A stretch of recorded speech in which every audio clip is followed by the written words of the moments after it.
Assalamualaikum warahmatullahi wabarakatuh.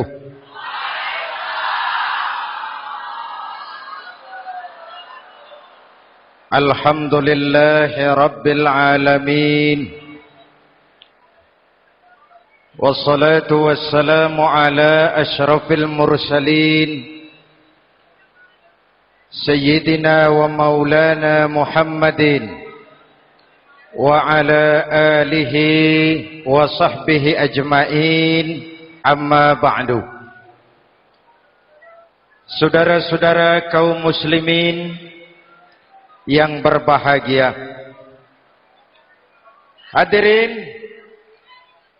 kesempatan malam ini saya ingin cerita akhirat saja. Sudah pernah ke akhirat belum?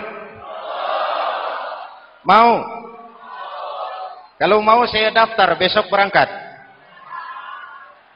Salah satu rukun iman yang 6, percaya kepada adanya akhirat. Satu saat alam ini akan hancur sehancur-hancurnya. Bumi, gempa, gunung, meletus, air laut tumpah ke darat. Planet-planet bertabrakan, halilintar menyambar, angin topan bertiup. Semua yang bernama hidup mati, itu kiamat. Lalu kita akan dibangkitkan di padang mahsyar, dibangkitkan dari kubur kita masing-masing. Dan subhanallah, pada saat bangkit dari kubur itu, keadaan muka kita ini menurut satu riwayat berubah menurut amalan kita masing-masing. Jangan heran nanti ada yang dibangkitkan dari kuburnya itu mukanya berubah jadi muka tikus. Hebat sekali, badannya badan manusia, tangannya tangan manusia, mukanya muka tikus. Sebab apa? Sebab waktu di dunia amalannya amalan tikus. Apa amalan tikus itu? Suka menggeragoti barang yang disimpan rapi-rapi.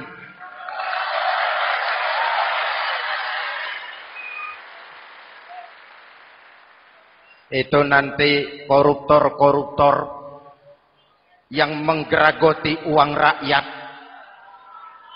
itu nanti bangkit mukanya muka tikus. Saudara lihat, oh ini yang geragoti uang rakyat mukanya muka tikus. Ada lagi yang bangkit dari kubur, mukanya itu berubah jadi muka harimau.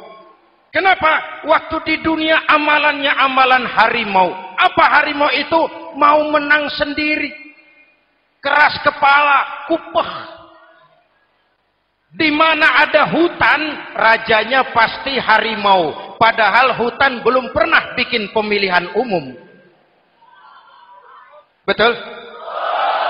Tapi harimau tidak peduli. Ada pemilihan umum atau tidak, saya raja hutan. Setelah naik jadi raja di hutan, harimau bukan melindungi rakyatnya, malah makanin rakyatnya.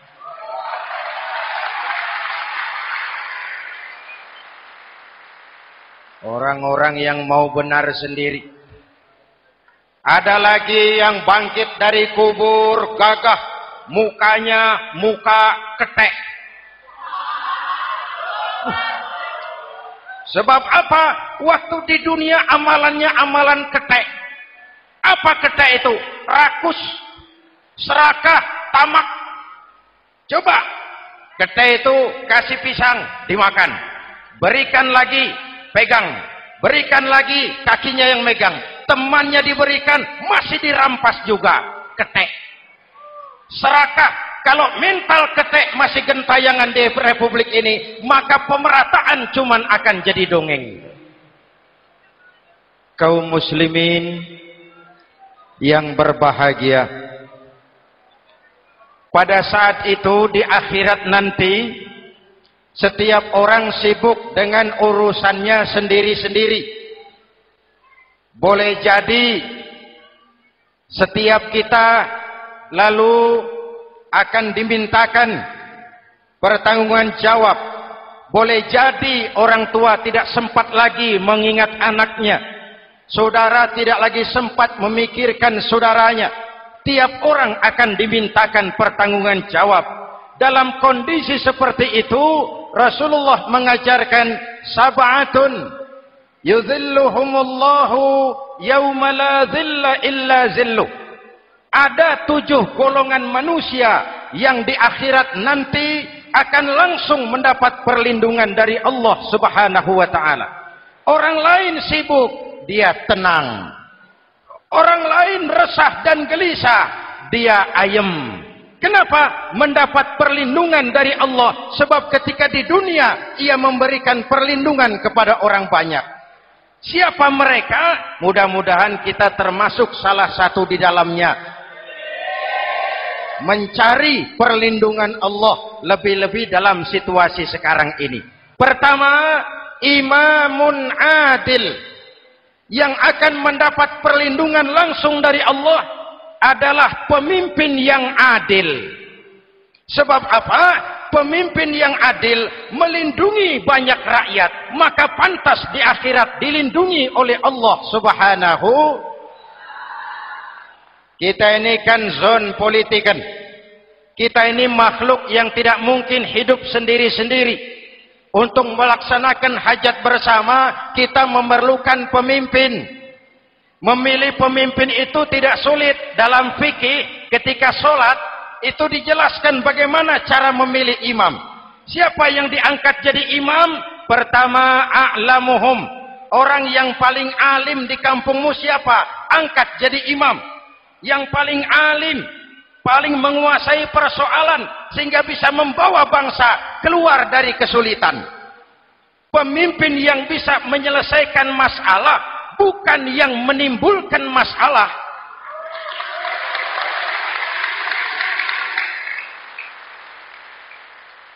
Apalagi kalau pemimpinnya jadi masalah.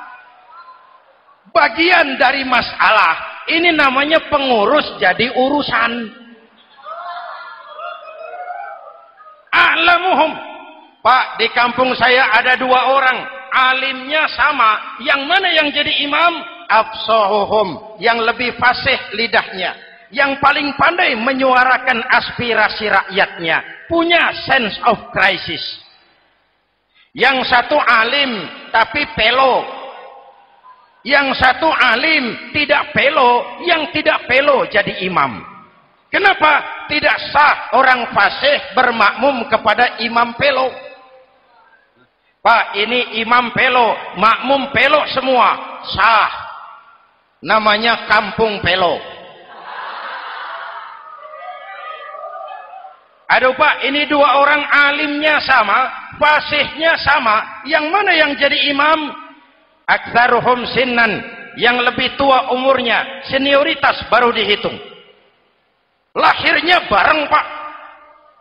Yang mana yang jadi imam? Awaluhum hijratan, yang lebih dulu tinggal di situ, yang punya semangat nasionalisme yang tinggi, yang cinta kepada bangsa dan rakyatnya. Sudah ada imam? Sudah. Ayo azan. Apa azan itu? Proklamasi.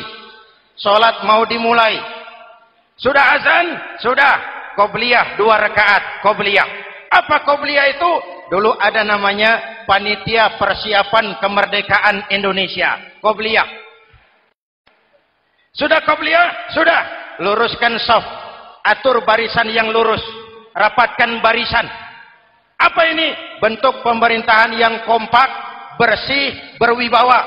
Jangan sesama elit saling tawuran.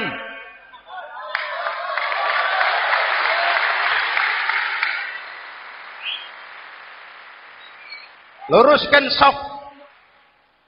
Lalu shaf yang terdepan hendaknya diisi orang yang sedikit alim. Tidak perlu alim betul, sedikit alim. Maksudnya apa? Kalau imam keliru dia bisa tegur. Kalau imam salah dia bisa tegur. Kalau imam batal dia bisa gantikan. Ini wakil-wakil makmum. DPR, DPRD. Wakil-wakil makmum. Sudah. Ayo imam, pimpin sholat. Sepakati dulu, kita mau sholat apa? Rakaatnya berapa? Surah yang mau dibaca apa? Pakai sujud tilawah apa tidak? Supaya makmum tidak kaget-kagetan. Rakyat harus dikasih tahu pemimpinnya mau kemana. Visinya apa? Supaya makmum ikutnya ikhlas. Jelas? Hadirin yang saya hormati, kita memerlukan pemimpin yang adil, yang menaungi rakyatnya, sehingga dengan demikian nanti mereka akan dinaungi langsung oleh Allah Subhanahu.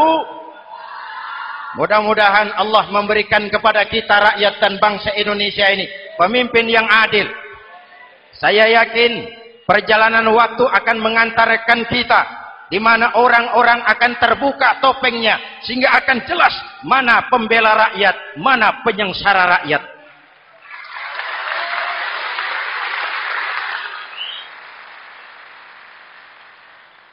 Lalu sebenarnya tiap kita ini kan pemimpin. Pak Lurah pemimpin di kelurahannya, Pak Camat pemimpin di kecamatannya, kepala suami pemimpin di rumah tangganya, anak muda pemimpin bagi dirinya, dan setiap kita akan dimintakan pertanggungan jawab tentang apa yang kita pimpin. Marilah setiap kita berusaha menjadi pemimpin yang adil. Satu. Yang kedua, syab nasya'a fi ibadatillah, anak muda yang tekun beribadah kepada Allah. Amin. Remaja adalah masa depan kita semua.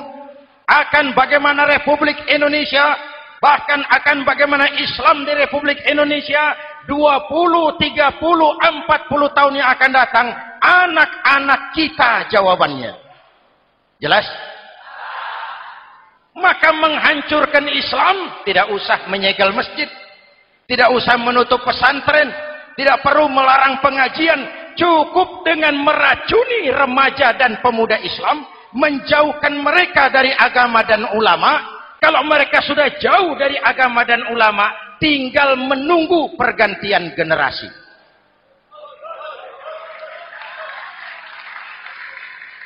Maaf, kalau yang sudah 60 tahun ke atas, itu saya anggap angkatan selamat. Generasi tanda seru. Insya Allah mantap akidahnya, tidak goyah imannya. Tapi yang 30 tahun ke bawah, adik-adik saya ini, the next generation. Kalian yang jadi pilot project. Remaja-remaja Islam, kalau mau jadi remaja dan pemuda modern, jangan dekat-dekat ke masjid kuno. Masjid khusus 70 tahun ke atas. Baca Quran kampungan. Ngaji urusan akhirat. Seiring dengan itu, modernisasi diartikan dengan westernisasi. Kau tidak bisa jadi pemuda modern kalau semua yang datang dari barat belum kau telan mentah-mentah. Kau harus bisa bergaul seperti orang barat, berpakaian seperti orang barat, berumah tangga seperti orang barat, makan minum seperti orang barat. Kalau nyanyi lagunya lagu barat yang orang lain nggak ngerti, kamu juga nggak tahu. Mengalirlah narkoba dalam segala bentuknya. Maka muncullah generasi-generasi santai, generasi-generasi salon yang mencoba mencari pelarian hanya dengan kesenangan sesaat, tapi menghancurkan masa depan yang pasti.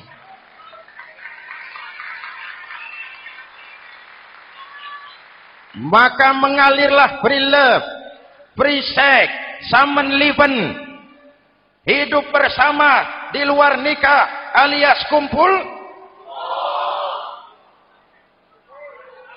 Ya sama saja, kumpul kebo, kumpul embek itu sama. Hadirin yang saya hormati, kalau sudah hancur tinggal menunggu pergantian generasi. Oleh karena itu, adik-adik saya, para remaja, para pemuda, kalian harapan kami semua. Di pundak kalian Kami pertaruhkan hari depan bangsa dan negara ini. Hidup cuma putaran menunggu giliran. Ada saat datang, ada waktu pergi. Ada hari lahir, ada saat kembali. Ada hari dilantik, ada saat untuk menyerahkan jabatan. Hidup cuma sekadar menunggu giliran. Karena itu kepada kalian saya ingatkan satu ucapan orang bijak. Hai anak muda, berpikirlah kau di waktu pagi. Bekerjalah di waktu siang. Makanlah di waktu sore. Dan tidurlah di waktu malam. Berpikir di waktu pagi. Belajar mumpung masih muda. Bekerjalah di waktu siang. Amalkan ilmu itu setelah dewasa. Makanlah di waktu sore. Hari tua tinggal menikmati hasilnya. Tidurlah di waktu malam. Matilah dengan tenang. Kalau pagi kau tidak berpikir, nanti siang kau tidak akan bisa bekerja. Kalau siang tidak kerja, nanti sore mau makan apa? Kalau sore tidak makan, alamat malam nggak bisa tidur.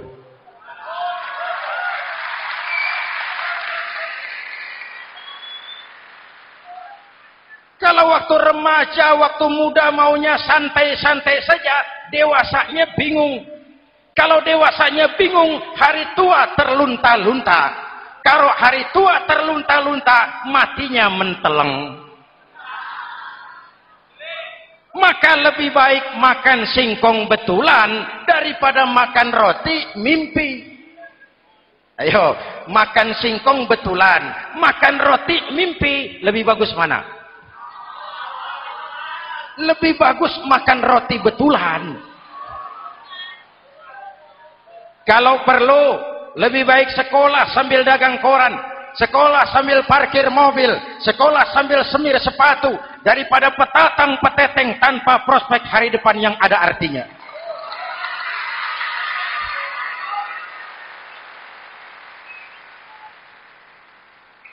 Inilah golongan kedua yang nanti akan langsung mendapat perlindungan dari Allah. Anak muda yang tekun ibadah. Kalau orang tua tekun ibadah, pantas.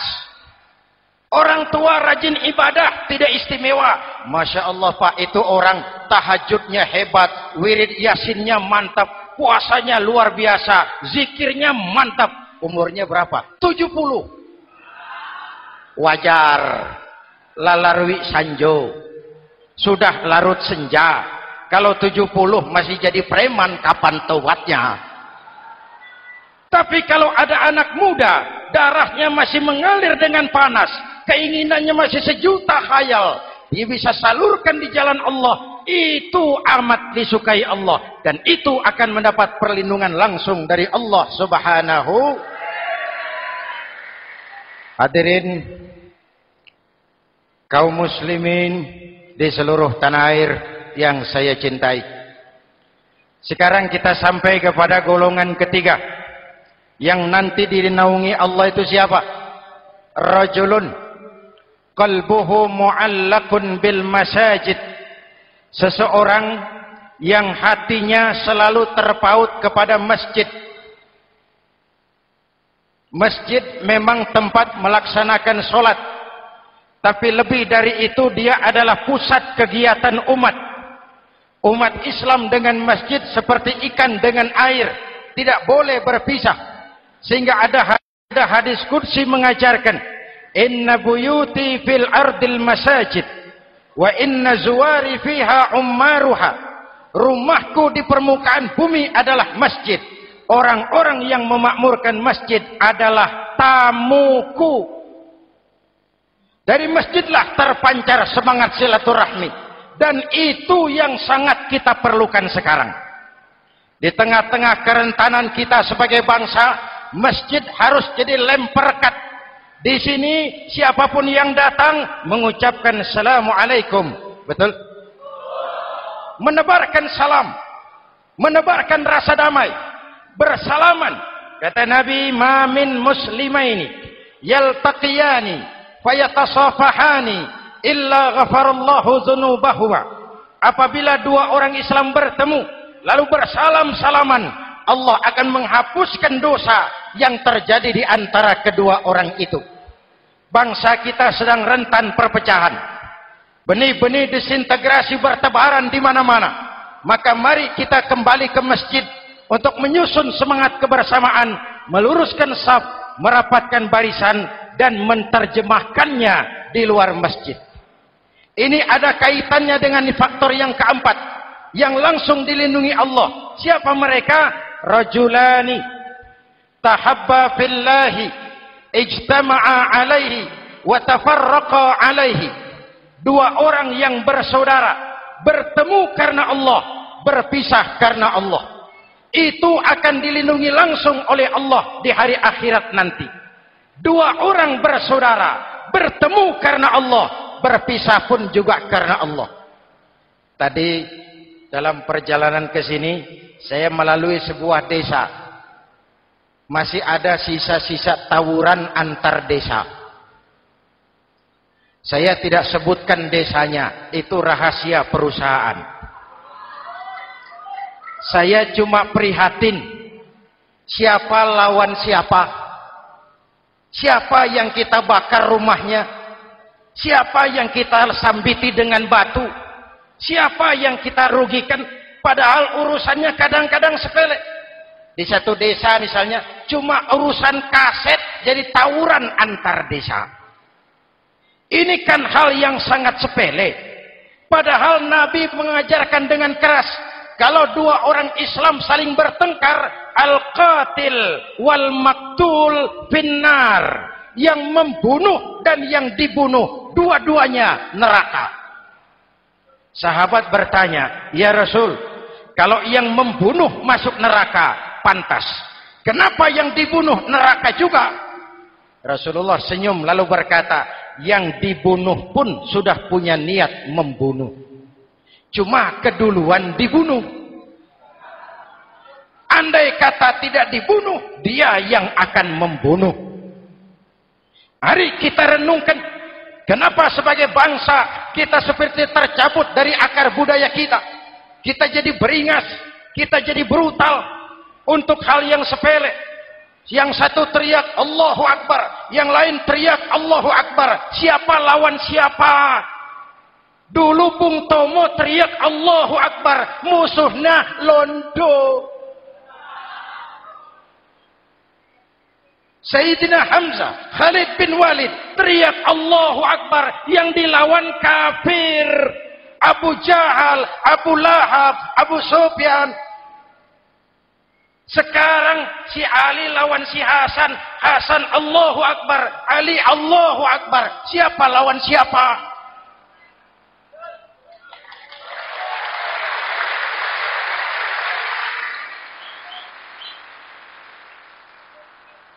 Kenapa kita jadi begitu mudah menggunakan nama Tuhan untuk melampiaskan ambisi pribadi?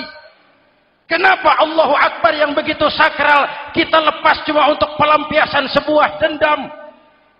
Dua orang yang bersaudara, bertemu karena Allah, berpisah karena Allah. Itu ukurannya. Kau di jalan Allah, kau saudaraku. Keluar dari jalan Allah, selesai persaudaraan sampai di sini.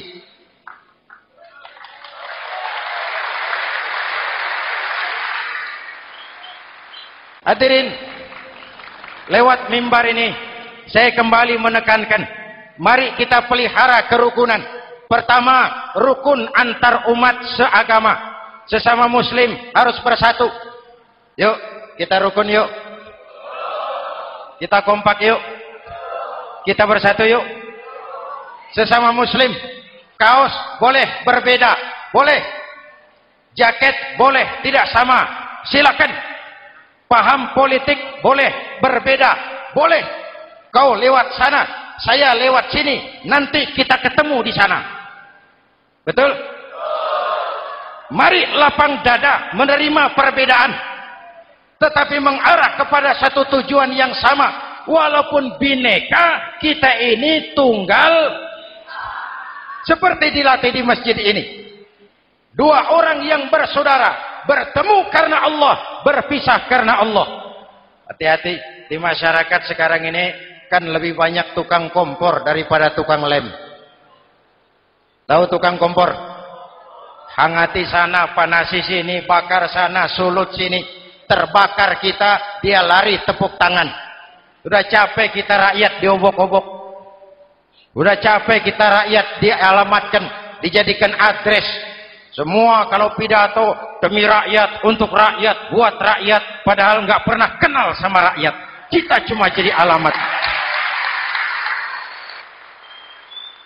Mari kita kokohkan akar kebersamaan. Kita sama-sama anak Ibu Pertiwi. Di negeri ini kita dilahirkan. Air negeri ini yang kita minum. Udara negeri ini yang kita hirup. Kalian remaja, kalian pemuda, lebih bertanggung jawab karena kalian anak Ibu Pertiwi. Hadirin yang saya hormati, maka tetaplah jaga semangat kebersamaan. Ini yang keempat. Yang kelima, rajulun zakarallaha khalian fafadat ainahu. Seseorang yang mengingat Allah dalam kesunyian lalu berlinang air matanya. Tengah malam, dikala orang sedang tidur, dia bangun munajat. Gemersik tikar tersentuh tangan, laksana lambaian tangan malaikat maut datang hendak merenggut nyawa. Terbayang dosa yang pernah dia kerjakan, air mata berurai membasahi pipi tanpa terasa. Orang yang munajat semacam itu nanti langsung mendapat perlindungan dari Allah Subhanahu. Saya pernah baca hadis qudsi, merinding bulu kuduk saya mendengar hadis qudsi ini. Terbayang Indonesia saya, Indonesiaku, Indonesiamu, Indonesia kita semua. Apa kata Allah dalam hadis qudsi? Inni la ahammu bi'azabi ibadi. Kadang-kadang aku muak melihat tingkah laku manusia. Aku kepengen turunkan azab. Kalau azab turun di bumi, kita sudah merasakan banjir di mana-mana. Manado banjir, Sumatera Barat banjir, Jambi banjir, Bengkulu, tanah longsor di Purworejo, Cilacap banjir, Sukabumi gempa, Pandeglang gempa, ekonomi terpuruk, antar kampung tawuran, antar elit di atas tawuran.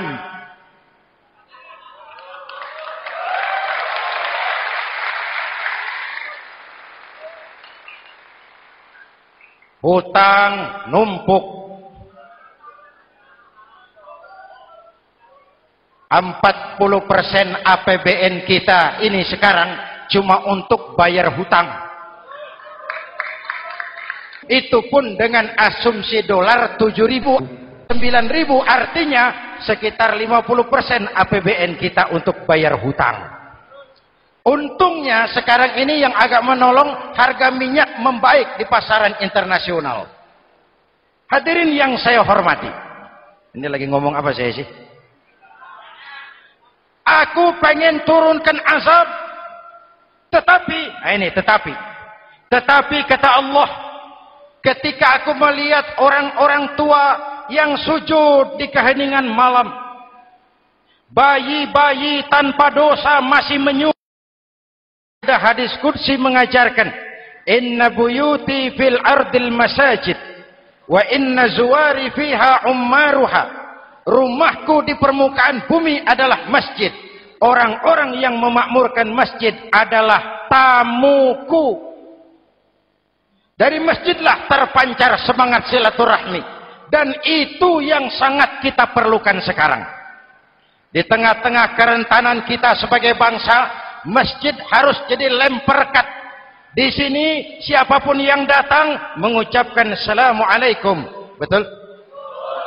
Menebarkan salam, menebarkan rasa damai, bersalaman.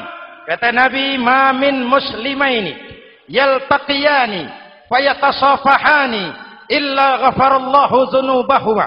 Apabila dua orang Islam bertemu lalu bersalam-salaman, Allah akan menghapuskan dosa yang terjadi di antara kedua orang itu. Bangsa kita sedang rentan perpecahan. Benih-benih disintegrasi bertebaran di mana-mana. Maka mari kita kembali ke masjid untuk menyusun semangat kebersamaan, meluruskan saf, merapatkan barisan, dan menerjemahkannya di luar masjid. Ini ada kaitannya dengan faktor yang keempat, yang langsung dilindungi Allah. Siapa mereka? Rajulani tahabba fillahi ijtama'a alaihi wa tafarraqa alaihi. Dua orang yang bersaudara, bertemu karena Allah, berpisah karena Allah. Itu akan dilindungi langsung oleh Allah di hari akhirat nanti. Dua orang bersaudara, bertemu karena Allah, berpisah pun juga karena Allah. Tadi dalam perjalanan ke sini, saya melalui sebuah desa. Masih ada sisa-sisa tawuran antar desa. Saya tidak sebutkan desanya, itu rahasia perusahaan. Saya cuma prihatin, siapa lawan siapa, siapa yang kita bakar rumahnya, siapa yang kita sambiti dengan batu, siapa yang kita rugikan, padahal urusannya kadang-kadang sepele. Di satu desa misalnya, cuma urusan kaset jadi tawuran antar desa. Ini kan hal yang sangat sepele. Padahal Nabi mengajarkan dengan keras, kalau dua orang Islam saling bertengkar, al-qatil wal maktul finnar. Yang membunuh dan yang dibunuh, dua-duanya neraka. Sahabat bertanya, ya Rasul, kalau yang membunuh masuk neraka, pantas. Kenapa yang dibunuh neraka juga? Rasulullah senyum lalu berkata, yang dibunuh pun sudah punya niat membunuh. Cuma keduluan dibunuh. Andai kata tidak dibunuh, dia yang akan membunuh. Mari kita renungkan, kenapa sebagai bangsa kita seperti tercabut dari akar budaya kita. Kita jadi beringas, kita jadi brutal untuk hal yang sepele. Yang satu teriak Allahu Akbar, yang lain teriak Allahu Akbar. Siapa lawan siapa? Dulu Bung Tomo teriak Allahu Akbar, musuhnya londo. Sayyidina Hamzah, Khalid bin Walid teriak Allahu Akbar, yang dilawan kafir. Abu Jahal, Abu Lahab, Abu Sufyan. Sekarang si Ali lawan si Hasan, Hasan Allahu Akbar, Ali Allahu Akbar. Siapa lawan siapa?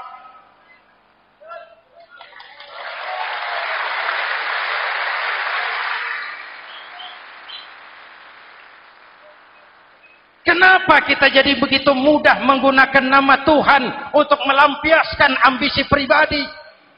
Kenapa Allahu Akbar yang begitu sakral kita lepas cuma untuk pelampiasan sebuah dendam? Dua orang yang bersaudara, bertemu karena Allah, berpisah karena Allah. Itu ukurannya. Kau di jalan Allah, kau saudaraku. Keluar dari jalan Allah, selesai persaudaraan sampai di sini.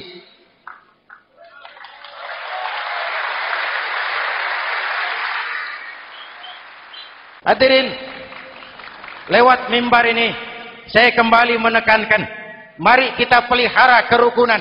Pertama, rukun antar umat seagama, sesama muslim harus bersatu. Yuk, kita rukun yuk. Kita kompak yuk. Kita bersatu yuk.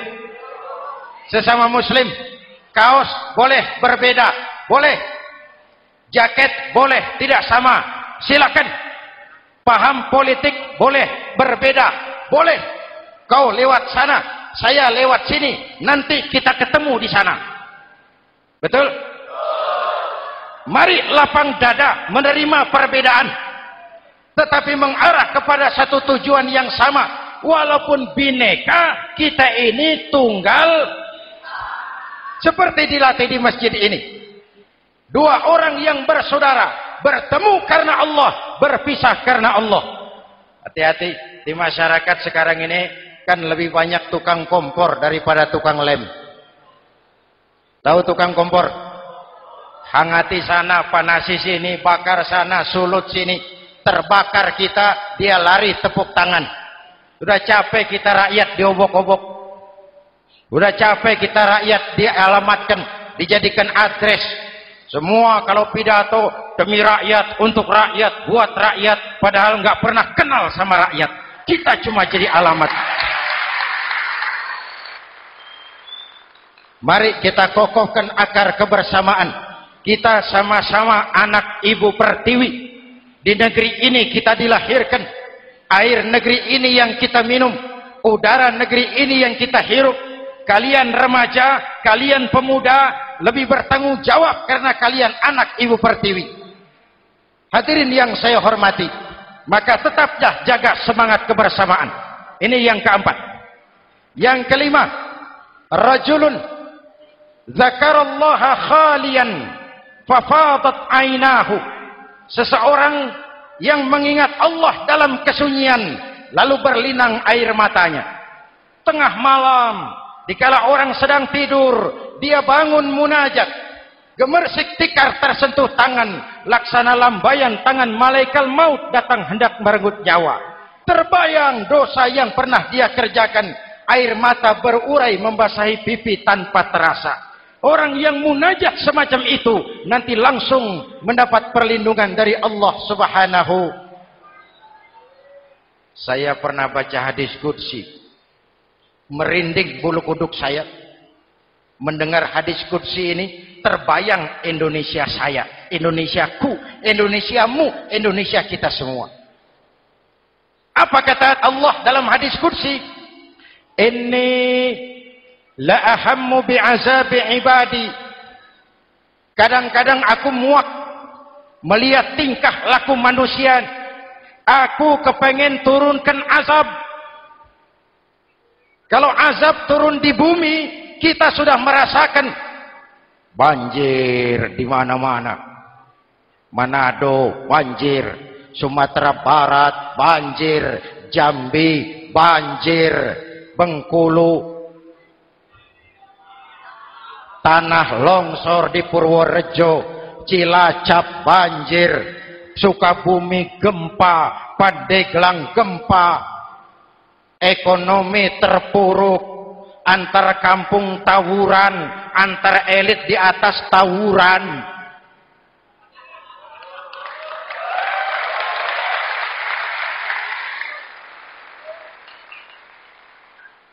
Hutang numpuk. 40% APBN kita ini sekarang cuma untuk bayar hutang. Itu pun dengan asumsi dolar 7.000, 9.000, artinya sekitar 50% APBN kita untuk bayar hutang. Untungnya sekarang ini yang agak menolong, harga minyak membaik di pasaran internasional. Hadirin yang saya hormati, ini lagi ngomong apa saya sih? Aku pengen turunkan azab, tetapi kata Allah, ketika aku melihat orang-orang tua yang sujud di keheningan malam, bayi-bayi tanpa dosa masih menyusu, binatang ternak melata mencari makan, murkaku surut, azab aku tarik kembali. Ayo renungkan hadis ini. Allah mau marah nggak jadi, azab ditarik, kesulitan diangkat, pertolongan datang, ada yang meredam murka Allah. Allah mau marah nggak jadi. Kenapa? Orang-orang tua yang tengah malam sujud sambil berlinang air mata, itu yang meredam murka Allah. Yang ikhlas menangis kepada Allah, bukan menangis berdasarkan pesanan. Ini kan sekarang apa yang nggak bisa dipesan? Istighosah pesanan, demo pesanan, 10.000 berangkat. Ngerti apa enggak urusan soal lain.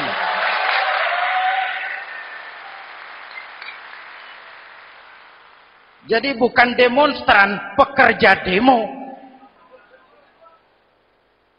Orang tua yang ikhlas nangis kepada Allah di keheningan malam, kita hutang jasa kepada orang-orang tua yang ikhlas seperti itu. Itu yang menjaga keselamatan bangsa. Allah mau murka nggak jadi. sepanjang masih banyak orang-orang tua yang sujud di tengah malam. Amin. Yang kedua, bayi tanpa dosa masih menyusu. Tanpa dosa. Binatang melata mencari makan. Sekarang bagaimana kesulitan gak mau panjang. Mengamalkan hadisnya terbalik. Yang disuruh itu orang tua tengah malam sujud, bayi tanpa dosa nyusu. Sekarang ini orang tua tengah malam nyusu, bayi tanpa dosa dibuang ke tempat sampah. Akibat pergaulan bebas, bayi tanpa dosa dibuang ke tempat sampah. Orang tua tengah malam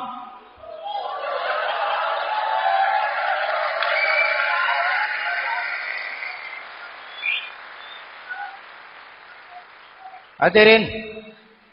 Yang keenam, rajulun da'athum ra'atun zatu mansibin wa jamalin ila nafsiha faqala inni akhafu Allah rabbal alamin.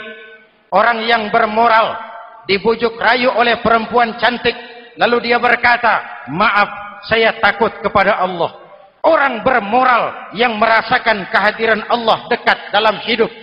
Umpama waktu puasa, saudara sholat zuhur. Sebelum sholat, saudara berwudu. Ketika berkemur, saudara korupsi. Sedikit airnya saudara minum. Jangankan polisi, teman wudu sebelah pun tidak tahu kalau waktu berkemur saudara korupsi. Kenapa kita tidak mau melakukan? Ada rasa malu kepada Allah. Ini yang perlu kita tumbuh kembangkan. Rasa malu kepada Allah subhanahu wa ta'ala. Yang ketujuh, rajulun tasaddaqa bi sadaqatin fa'akhfaha. Orang yang bersedekah lalu disembunyikan sehingga tangan kiri tidak tahu apa yang diberikan oleh tangan kanan. Orang yang punya kepedulian tinggi tetapi ikhlas menolong yatim, membantu sesama dalam rangka menegakkan masyarakat yang adil dan makmur. Mari kita mohon kepada Allah, semoga kita semua senantiasa dalam perlindungannya di dunia ini dan lebih-lebih di akhirat nanti. Al-Fatihah. A'udzubillahi Siratal ladzina an'amta 'alaihim ghairil maghdubi 'alaihim waladdallin. Amin.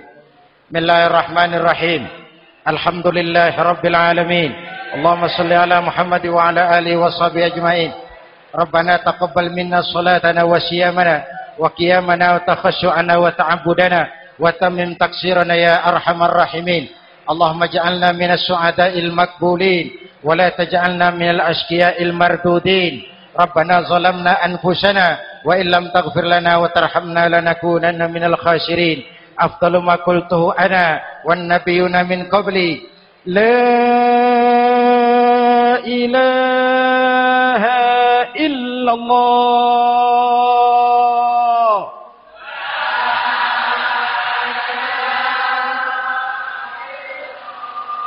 La ilaha illallah.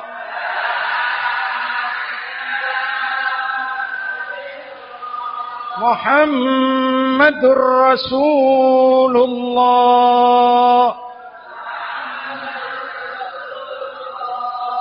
Kalimatu haqqin 'alaiha nahya wa 'alaiha namut wa 'alaiha numashu insyaallah minal aminin wa akhiru da'wana alhamdulillahi rabbil alamin. Assalamualaikum warahmatullahi wabarakatuh.